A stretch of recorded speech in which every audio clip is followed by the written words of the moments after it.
is Antoinette Marie Johnson. I'm co-founder of @Media, currently CEO. We're a marketing and branding firm in Old City. We specialize in making businesses' presence known in Philadelphia and national. I think like a lot of entrepreneurs, I had probably 15 business plans at one time running through my brain, and it was a matter of time, I guess, before one of them stuck.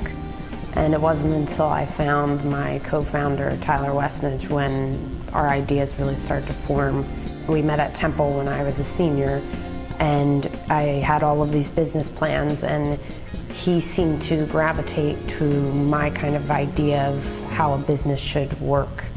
And he had the technical and artistic ability to kind of deliver. So I was the person who tended to promise a lot of things, and he was the one who really executed them.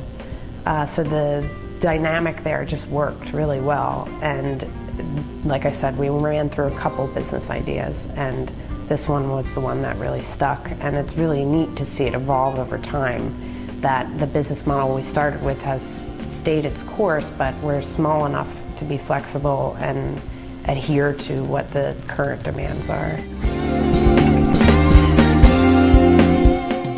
There's something I say often where I think there's nothing worse than having a great idea but bringing it to the market way too soon.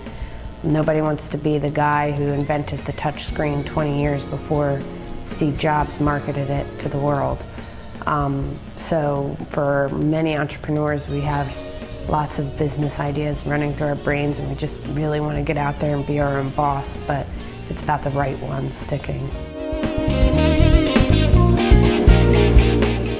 Most recently, what really worked for us was laying out a plan of the next 6 months to a year and making sure that we both agree on a target market, a target industry, if there are sub-targets within that to go after for new business, and then really communicate on a regular basis about how we're handling our current business. So we developed a marketing plan when @Media rebranded itself last fall, and that has been the most successful since 2006 when we really started this, in terms of laying out to make sure we're following up and we can check the items that we did accomplish, so that we're always on the same page. What really excites me about the day is meeting with clients, getting their ideas about how to get their brand's message across, and doing it, and then showing them the results. When they see, a 300% increase on the visitors to their website of a targeted market that they were looking to hit, that's exciting. It's really exciting to continue to evolve their abilities and the tools that we give them to use and show them that it's working. The big hot topic last year for me in terms of sales was proving the ROI. And I'm reevaluating even that term in itself, because when someone asks you what's the ROI on social media, that's a very difficult thing to measure. And so I've formatted my answer differently this year, and I say it's like asking what's the ROI on email. Your business at some point will not be able to function with either, and you really need to understand it as a tool before you ask the question, what does it reward you with? So those are the fun types of things that might seem kind of nerdy to others, but I'm really excited about this ability to communicate with your client. Tyler and I were very smart about taking it slow in the beginning.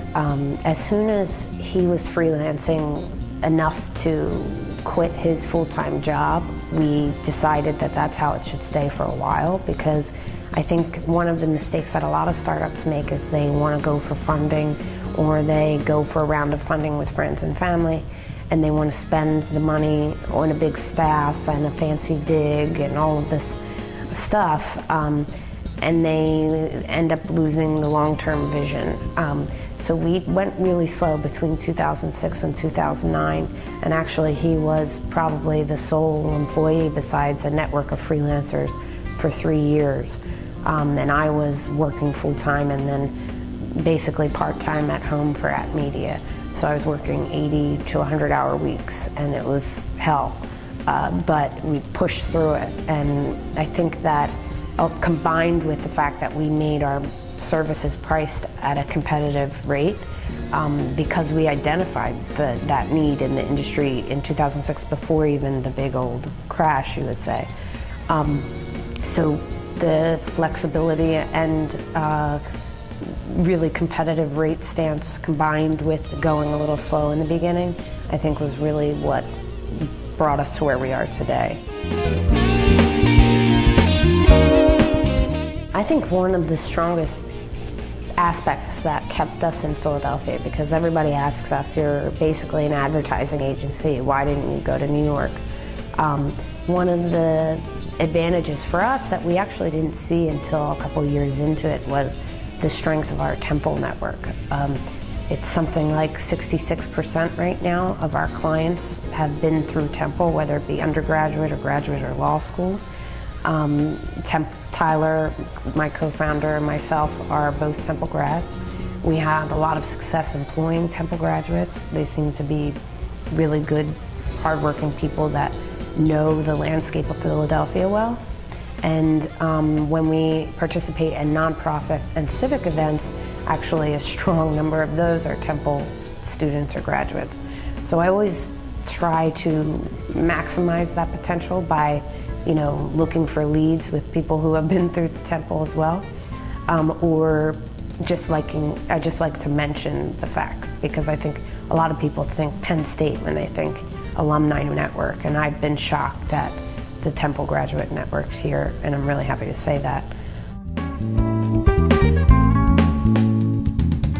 For At Media, we decided that I would be majority, basically shareholder and kind of the face of the business, because I was stronger at the communication part and the business side of things, but also because there are more opportunities for women-owned businesses.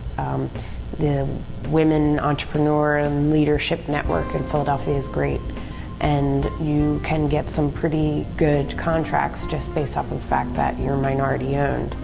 So we decided to go that route, and I think it's an important discussion for any startup to consider if they have a woman or a minority as a co-founder. It's definitely landed us a lot of opportunity. Another really big advantage I didn't expect from some recent press was that a lot of women that are in chief marketing positions or chief operating officer positions or owners of businesses themselves contacted us because they love the idea of working with another woman-owned business. So people overlook that factor of differentiation just by whom founded or runs the business. And so if you're in a service sector like we are, you should definitely consider highlighting that minority co-founder or owner.